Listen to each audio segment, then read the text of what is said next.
Kita yang kebanyakan berada di luar hadratullah itu, maka dengan segenap tenaga berusaha untuk mengurusi urusan-urusan itu. Biar apa? Biar kita sempurna berbahagia. Orang yang berada di dalam hadrat Allah Ta'ala, seperti apapun kondisinya, tidak capek. Kenapa? Merasa diurus oleh Allah Subhanahu wa Ta'ala. Jadi kalau kita ingin berada di dalam hadratullah wal akhdhu minhu, dan juga segala sesuatu itu ngambilnya dari Allah Ta'ala, bila wasaid, dengan tanpa perantara loh. Jadi kalau kita itu ya kan rata-rata menggunakan perantara. Para wali itu tidak menggunakan perantara itu. Kenapa? Karena Allah yang menangani mereka secara langsung, maka perantara tidak diperlukan. Banyak sekali. Karena itu suatu saat Syekh Abu Yazid Bustami itu menceburkan diri di dalam lautan ketauhidan. Menceburkan diri di dalam lautan ketauhidan.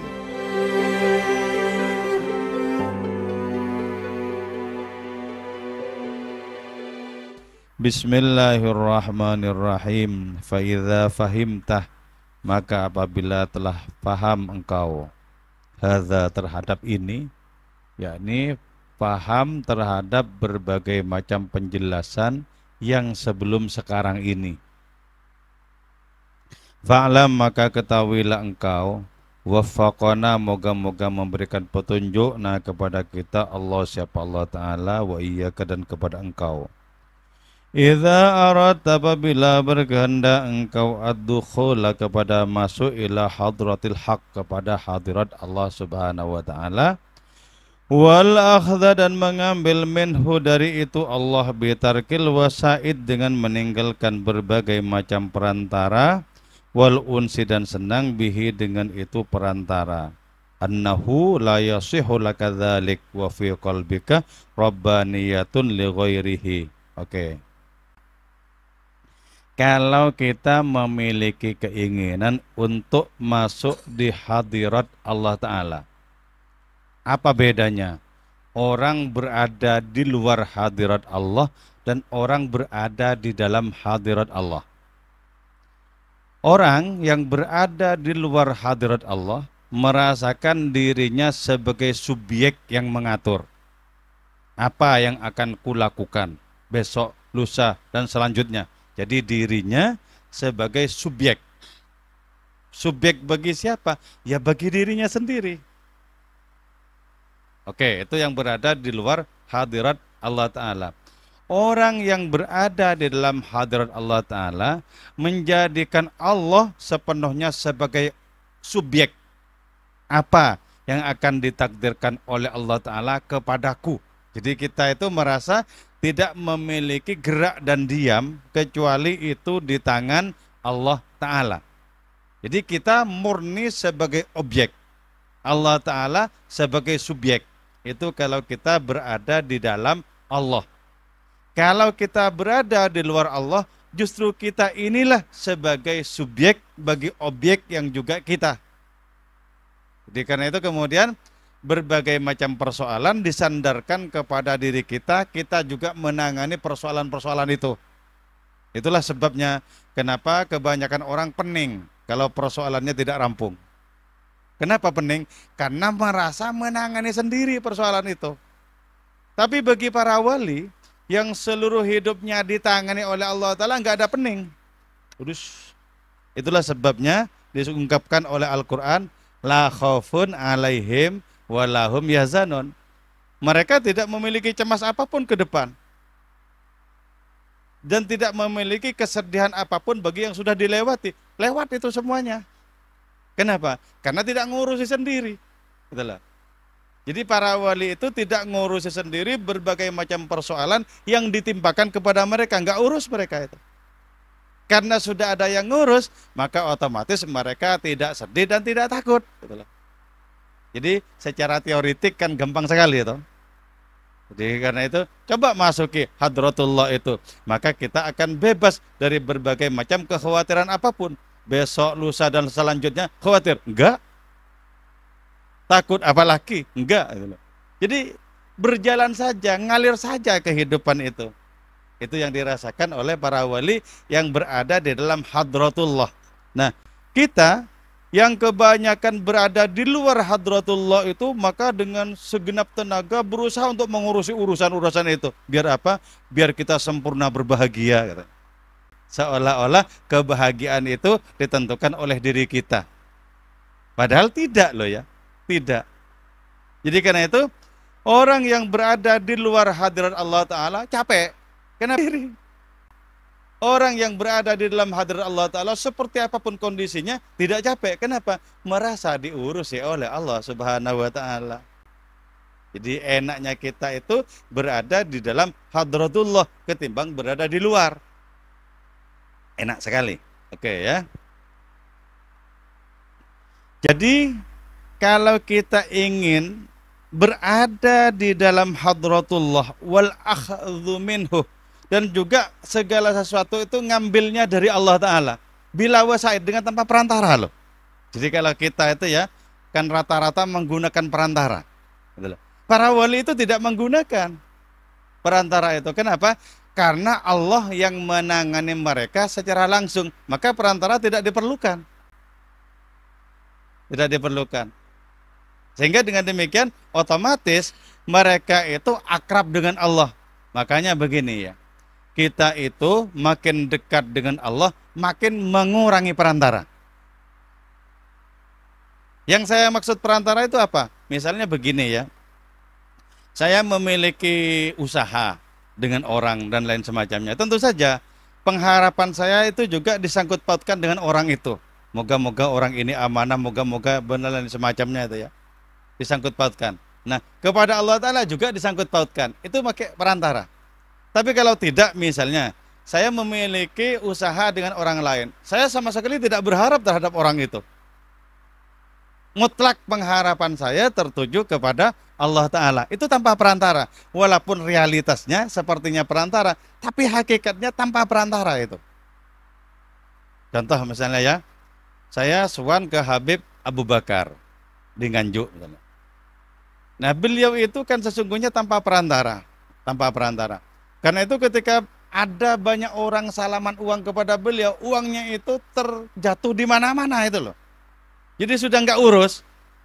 Tapi orang-orang yang ngupeni Habib Abu Bakar itu juga mengambil perantara itu. Beliau sendiri sudah bebas dari perantara. Mutlak diurusi oleh Allah Subhanahu wa Ta'ala kan gitu. Jadi karena itu ya, paling jauh kita berada, hubungan kita itu dengan perantara itu paling jauh. Jangan mengharap yang selebihnya itu. Gak bisa, kita akan kecewa. Misal ya, dengan perantara kita berharap, kita akan kecewa. Kita akan kecewa. Kenapa? Karena pengharapan itu boleh jadi berhasil, boleh jadi juga tidak. Nah kalau tidak, kecewa kita. Waduh, percuma aku berharap, katanya kan. Jadi gitu loh. Jadi karena itu sudah terjauh. Jangan tambah jauh lagi. Itu sudah terjauh. Jadi kita bisa mengambil sesuatu langsung dari Allah. Cuma begini, kalau kita mengambil langsung dari Allah Subhanahu wa Ta'ala, berarti yang menentukan bukan kita, seberapanya itu bukan kita. Bukan kita. Jadi kita itu tinggal terima saja. Sebab kalau masih ada jatah hidup bagi diri kita, pastilah ada jatah rezeki. Pasti nggak mungkin tidak itu. Kalau sudah tidak ada jatah rezeki, pasti kita mati, kan begitu. Jadi enak sebenarnya hidup itu ya. Cuman kita itu terlampau bersemangat untuk maju ke depan itu loh. Aku bisa dapat apa? Bisa dapat apa? Terlalu maju. Terlalu maju. Jadi sebenarnya ya, ikhtiar itu wajib, tapi hasilnya jangan kita yang ngurus sih, pusing kita. Hasilnya terserah Allah, berapapun terserah Allah. Betul, terserah Allah. Betul. Oke. Dikasih sedikit, oke. Tidak dikasih juga oke. Sebab di dalam tasawuf, hakikatnya tidak dikasih itu adalah dikasih. Ya. Hakikatnya tidak dikasih, itu dikasih. Artinya apa? Kalau Allah tidak memberikan sesuatu yang kita harapkan, pasti Allah memberi yang lebih dari yang kita harapkan. Wujudnya, ya terserah Allah, kan begitu. Jadi, untuk betul-betul terserah Allah Ta'ala itu yang sulit kayaknya ya. Terserah Allah, masih mengkalkulasi begini. Angel ternyata ya, angel ternyata. Jadi kita ikut orang kebanyakan saja kalau belum mampu ya. Tapi kalau sudah mampu mongko dicoba-coba, siapa tahu kan? Siapa tahu sudah waktunya naik kelas rohanimu kan begitu. Oke, ini yang kita harapkan ya. Nah, dengan tanpa perantara wal unsibihi, juga dengan tanpa adanya senang kepada perantara. Hati-hati loh ya. Senang kepada perantara itu kadang-kadang senangnya mengalahkan kepada Allah Ta'ala. Jadi kepada perantara itu senang banget. Tapi kepada Allah Ta'ala tidak sebegitu. Itu berarti orang tersebut lebih dekat kepada perantara dibandingkan kepada Allah Ta'ala. Jadi jangan sampai kita itu lebih dekat kepada perantara dibandingkan kepada Allah. Mestilah hati kita itu lebih dekat kepada Allah Ta'ala dibandingkan kepada berbagai macam perantara itu. Toh perantara itu tidak bisa mendengar kalau Allah Ta'ala tidak menjadikannya mendengar kok. Perantara itu tidak bisa melihat kalau Allah Ta'ala tidak menjadikannya melihat. Kesanggupan melihat dan mendengar di perantara mutlak sesungguhnya diperankan oleh Allah Subhanahu wa Ta'ala. Oke. La yasihhu laka dzalika wa fi qalbika rabbaniyatun li ghairihi. Jadi adanya masuk ke dalam hadirat Allah Ta'ala itu tidak sah kalau di dalam hatimu itu ada penghambaan kepada selain Allah Ta'ala. Gitu ya. Jadi penghambaan kita mutlak kepada Allah. Jadi berbagai macam perantara itu sesungguhnya merupakan ujian loh bagi diri kita. Ujian. Karena begini, hakikatnya semua perantara itu mati loh sebenarnya. Mati. Tidak memiliki gerakan apapun yang bisa kita harapkan. Mati. Kecuali kalau perantara itu dihidupkan, maka Allah Ta'ala memberikan kepada kita lewat perantara itu. Itu berarti dihidupkan. Jadi di balik hidupnya perantara itu cuma Allah Ta'ala sebenarnya. Tidak ada siapapun yang lain.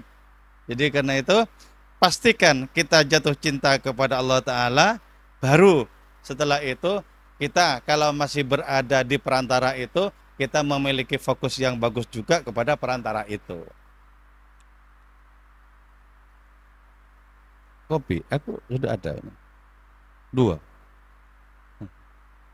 Yang ini paling ya. Oke, mau dikasih 2, boleh juga.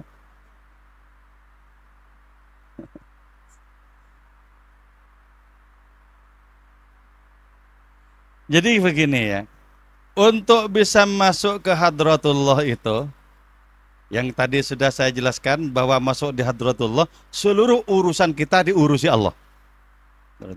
Untuk bisa masuk ke hadratullah itu, tidak boleh ada kecenderungan di dalam diri kita kepada menuhankan apapun yang lain. Contoh menuhankan itu jelas sebenarnya ya. Misalnya begini ya, saya memiliki perantara dalam hidup ini. Dan hati saya gandrung kepada perantara itu. Kemana-mana saya ingat perantara itu, ingat kepada Allah Ta'ala jarang-jarang.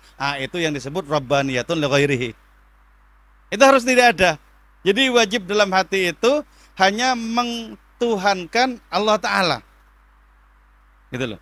Kepada Allah Ta'ala semata-mata. Jadi nanti kalau kita terus-terusan begitu, Allah itu boleh jadi menganugerahkan kepada kita bahwa seluruh dimensi kehidupan ini semuanya berwarna Allah. Ternyata berwarna Allah Ta'ala segala-galanya ini. Itu yang disebut dengan sibghatallah. Wa man ahsanu minallahi sibghah wa nahnu lahu abidun. Apa sibghatallah itu ya? Yaitu adanya warna-warni hasil dari adanya pencelupan Allah Ta'ala kepada kita di warna-warninya itu loh. Jadi kita dicelupkan oleh Allah Ta'ala di warna-warni kehidupan. Sehingga warna kita itu sesuai dengan kehendak Allah Ta'ala. Itu sibghatullah namanya. Jadi karena itu, waman ahsanu minallahi sibghah. Siapakah yang lebih baik pencelupannya dibandingkan Allah Ta'ala? Enggak ada. Itulah sebabnya ya. Para nabi beraneka ragam wataknya. Para rasul juga demikian. Tapi semuanya indah. Bagus. Para wali juga beraneka ragam. Sedemikian rupa macam-macamnya, tapi semuanya indah. Itu sibghatullah. Sibghatullah itu enak ya. Jadi ternyata itu ya, segala sesuatu yang kita bayangkan rumit masuk dalam hadratullah misalnya, ternyata sangat mudah loh. Kalau Allah Ta'ala ikut serta memasukkan kita di situ, mudah sekali. Oh, kayak gini toh. Tak kira dari dulu rumit sekali, ternyata enggak ya. Ya memang enggak, karena Allah sudah turun tangan. Kalau tak turun tangan sampai kiamat pun kita tidak akan pernah merasakannya. Tidak akan pernah bisa. Oke, wa fi qalbika rabbaniyatun li ghairihi. Fa innaka laman hakama 'alaika sultanuhu hadza. Oke ya. Karena itu begini ya. Ketika kita masuk ke dalam hadratullah itu tadi ya, maka hukum yang berlaku itu mutlak hukumnya Allah Ta'ala. Oke ya. Kalau kita belum di hadratullah, sama. Hukum yang berlaku hukumnya Allah. Cuma kita merasa ikut andil, itu loh perbedaannya. Sesungguhnya sama hukumnya Allah Ta'ala loh ya. Tapi kalau kita tidak masuk di hadratullah, kita merasa ikut andil kesuksesan ini dan itu. Tapi kalau kita berada di dalam hadratullah, kita tidak merasa ikut andil sedikit pun. Oke, itu perbedaannya cuma di situ sebenarnya ya. Realitasnya sama. Cuman antara masuk dan berada di luar itu tidak sama di anggapan diri kita. Ketika kita belum masuk hadratullah, kita merasa memiliki andil. Ini itu karena aku, betul ya? Itu kita berada di luar hadratullah.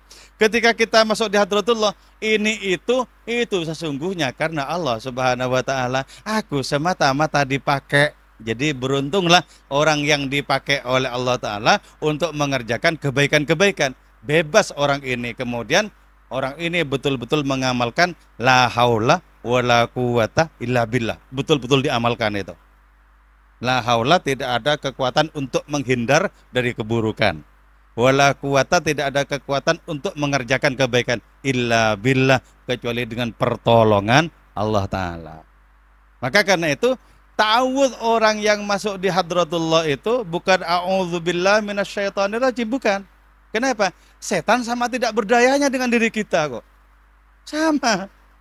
Jadi ta'awudznya gimana? A'udzubika minka, aku berlindung kepadamu ya dari engkau ya Allah, karena yang bisa berbahaya cuma engkau kok. Jadi berlindung kepada Allah dari Allah. Begitulah yang diajarkan oleh Kanjeng Rasul Muhammad SAW. Ini tingkatan ketiga ya. Jadi yang pertama, bagi orang-orang yang masih memerlukan perantara itu wajib a'udzubillah minasyaitonirrajim. Harus itu.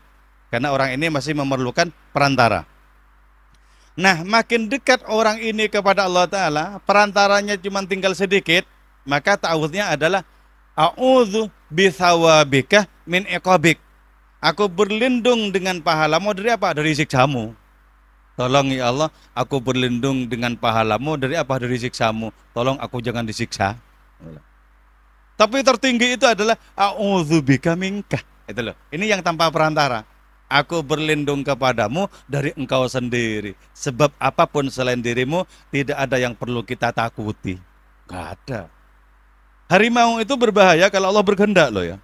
Kalau tidak berkehendak, gak ada bahayanya itu. Pada lola nama soba abon.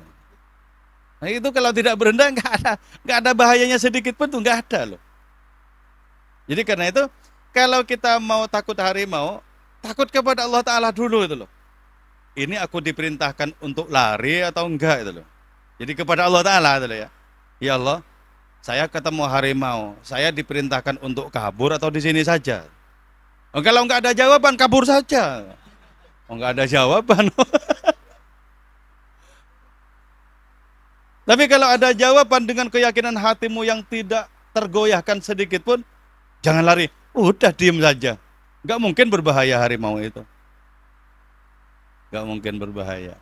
Oke ya. Makanya ya, satu saat ya, ada seseorang yang lapor kepada Rasulullah bahwa harta benda dia berdagang itu dirampok oleh Abu Jahal. Kanjeng Rasul, saya tolong dong, harta benda saya dirampok Abu Jahal dan saya takut. Langsung bangkit Rasulullah, ayo kita ke sana, datangi saja orang itu. Langsung begitu, tidak ada sedikit pun takut, itu nggak ada. Nyampe di rumahnya Abu Jahal sudah gemeteran loh. Kau mengambil hartanya orang ini? Iya katanya ngaku. Mana kembalikan? Langsung dikembalikan. Nah istrinya Abu Jahal itu kan tanya, loh Jenengan itu kan berani kalau cuman sama Muhammad, kok baru sekarang takut katanya. Ada apa ini? Uh, aku kasih tahu ya. Baik di sebelah kanannya maupun sebelah kirinya Rasulullah tadi, Muhammad ya. Di sebelah kirinya Muhammad itu ada dua harimau besar-besar. Itu mau nerkam aku kalau nggak dikembalikan. Ya, mending aku kembalikan katanya. Nah, jadi ya, Rasulullah itu walaupun kelihatannya katakanlah dipelokoto sama Abu Jahal dalam waktu-waktu tertentu, tapi kalau berhadapan dengan orang yang dizalimi berani sekali. Disikat Abu Jahal itu habis itu. Kenapa? Karena beliau itu mutlak dipegang oleh Allah Subhanahu wa taala sehingga tidak ada takut sedikit pun. Berani, berani. Oke ya. Jadi kayak gitu. Jadi kalau kita masuk di hadratullah, maka sultan kita, penguasa diri kita itu tak lain adalah Allah Subhanahu wa taala. Itu penguasa diri kita. Hadza la syakka fihi fala budda laka minal uzlah. Itu ya. Karena ini merupakan satu bentuk kewajiban, bagaimana kita terbebaskan dari cengkraman perantara, bagaimana kita bisa masuk di hadratullah, maka wajib kita uzlah. Nah, itulah ya. Jadi uzlah itu merupakan sesuatu yang wajib agar apa? Agar kita bisa diantarkan masuk di hadratullah itu. Jadi uzlah itu tujuannya apa? Agar kita terhindar dari cengkraman umat manusia, agar tidak dipengaruhi dan lain semacamnya. Itu uzlah namanya. Jadi uzlah itu membebaskan diri dari pengaruh-pengaruh makhluk, dibebaskan. Jadi kita itu harus uzlah loh ya, harus uzlah, harus berani untuk mengatakan oke, tidak apa-apa juga nggak masalah kepada HP misalnya. Oke, nggak masalah. Aku tidak nyentuh kamu juga nggak masalah. Harus begitu. Kalau enggak, ya kita ditengkram oleh HP-nya itu. Wah, buka terus. Padahal sudah ngantuk terus bertahan, bertahan. Coba kalau disuruh sholat, sholat 2 rakaat suruh putar tasbihnya, nggak mungkin itu. Kemudian selancar itu. Gitu ya. Jadi kita itu wajib uzlah untuk apa? Untuk membersihkan kita dari pengaruh-pengaruh perantara, dari pengaruh-pengaruh makhluk, agar kita bisa mulus masuk di hadratullah. Ketika masuk di hadratullah, kita akan menyaksikan seluruh makhluk tidak berdaya. Seluruh makhluk bergerak itu digerakkan. Seluruh alam semesta bergerak itu digerakkan. Kita menyaksikan matahari digerakkan oleh tangan kemahaannya. Kita menyaksikan rembulan juga sama begitu. Jadi ternyata apa? Segala sesuatu di dunia ini tidak memiliki daya apapun kecuali itu daya dari Allah Subhanahu wa taala. Bisa kita rasakan kalau begitu. Oke. Ini harus kita coba. Karena begini ya. Karunia Allah taala itu seringkali datang tidak mendadak kepada kita. Tapi berkaitan dengan adanya ikhtiar kita gitu loh. Jadi kalau kita ikhtiar, kita sungguh-sungguh, yang sesungguhnya tidak ada nilai apapun di sungguh-sungguh kita itu. Jadi kalau kita ikhtiar, kita sungguh-sungguh, kadang-kadang seringkali muncul karunianya. Ternyata apa? Ternyata pengalaman keilahian itu bertingkat-tingkat, beribu-ribu tingkat, berjuta-juta tingkat. Apa yang kita alami misalnya ya, dulu kita merasakan bersama dengan Allah Ta'ala. Sekarang merasa bersama dengan Allah Ta'ala, tapi yang sekarang jauh lebih berkualitas. Yang dulu itu kelihatannya hilang loh. Kok kayaknya dulu aku merasa bersama, kok ini lebih hebat lagi loh ya. Jadi bertingkat-tingkat dan banyak sekali itu. Banyak sekali. Karena itu suatu saat Syekh Abu Yazid Bistami itu menceburkan diri di dalam lautan ketauhidan. Beliau menyaksikan bahwa di arah yang jauh sana ada cahaya Rasulullah itulah. Dan beliau tidak bisa merobek jarak sedikit pun antara dirinya dengan Rasulullah, tidak bisa. Sedikit saya maju, saya hancur, kata Syekh Abu Yazid Bustami itu. Sedikit saja saya maju kepada jarak yang jauh, kepada cahayanya Rasulullah itu, saya hancur. Saya tidak memiliki kekuatan apapun untuk bisa mendekat, katanya. Nah, itu kan berarti antara beliau ke atas itu masih banyak sekali tingkatan itu. Banyak sekali tingkatan itu. Jadi dari kita sampai di Rasulullah itu ribuan, jutaan, miliaran tingkat rohani loh itu. Jadi karena itu kita mestinya memiliki semangat untuk apa? Untuk menembus jarak. Terus tembus, terus tembus, terus tembus. Tak mungkin kita itu kemudian meninggal sementara jaraknya itu sudah habis. Nggak mungkin itu. Nggak mungkin. Kita meninggal masih banyak jarak yang belum kita telusuri itu. Masih banyak loh. Andaikan aku dikasih 100 kali kebangkitan, kata Maulana Rumi, dan aku dianugerahi cinta oleh Allah Ta'ala, maka dalam 100 kebangkitan itu aku berbicara tentang cinta. Ternyata cinta itu masih banyak yang belum bisa kuungkapkan. Berarti dari saking apa? Dari saking banyaknya jarak itu, banyaknya tingkatan itu loh. Banyak sekali. Wa itharul khalwati anil mala'i, dan mendahulukan khalwat anil mala'i, dari adanya kerumunan. Jadilah ya. Jadi begini ya. Yang dimaksud khalwat di sini tentu saja mencakup lahir dan batin ya. Lahir dan batin. Pertama kita mesti khalwat secara batin. Artinya apa? Walaupun kita berada di tengah kerumunan tapi hati kita selamat. Itu khalwat secara batin. Kalau secara batin ini kita tidak sukses, maka wajib lahir batin. Wajib lahir batin. Misalnya ya, kita masuk di dalam sebuah rumah. Rumah itu sudah ada kamar mandinya di dalam, sudah ada dapurnya di dalam, ada perlengkapan di dalam. Masuk itu. Dan selama beberapa hari, bisa 40 hari ya, kita tidak keluar-keluar. Untuk apa? Untuk membatasi terhubungnya diri kita dengan sesama makhluk itu loh. Biar fokus kepada Allah Ta'ala. Dulu kalau para wali zaman dulu itu ada yang kuat 15 tahun itu di satu rumah loh, nggak keluar-keluar. Kuat. Terhadap HP kuat, apalagi cuman HP. Kuat banget itu. Kuat banget. Jadi fokus kepada Allah Ta'ala. Baru setelah matang seperti itu, waktunya keluar mengajak umat manusia, baru keluar. Itu sudah tidak terpengaruh hatinya. Sudah tidak terpengaruh. Sudah fokusnya kepada Allah Ta'ala, mengalahkan segala-galanya itu. Jadi itu yang disebut wa itharul khalwati anil ma. Fa innahu ala qadri bu'dika anil khalqi yakunu qurbuka minal haqq. Seberapa jauh kita dari makhluk, maka seperti itulah kedekatan kita dengan Allah Ta'ala. Jadi kalau ingin mengukur seberapa dekat kita dengan Allah Ta'ala, pertama coba diukur. Seberapa jauh makhluk dari diri kita. Maksudnya jauh itu tidak betul-betul mengukir hati kita makhluk-makhluk itu. Akan tetapi kalau kita memiliki kewajiban terhadap makhluk untuk menolong, misalnya makhluk itu dekat dengan diri kita, tapi tidak terukir di dalam batin kita. Beda lah ya, beda ya. Misalnya ya yang dilakukan oleh Kiai Haji Muhammad Zuhri misalnya. Beliau itu memiliki berbagai macam patung dari masa silam tuh ya, dari dinasti-dinasti di Cina itu ya, dan itu mahal-mahal.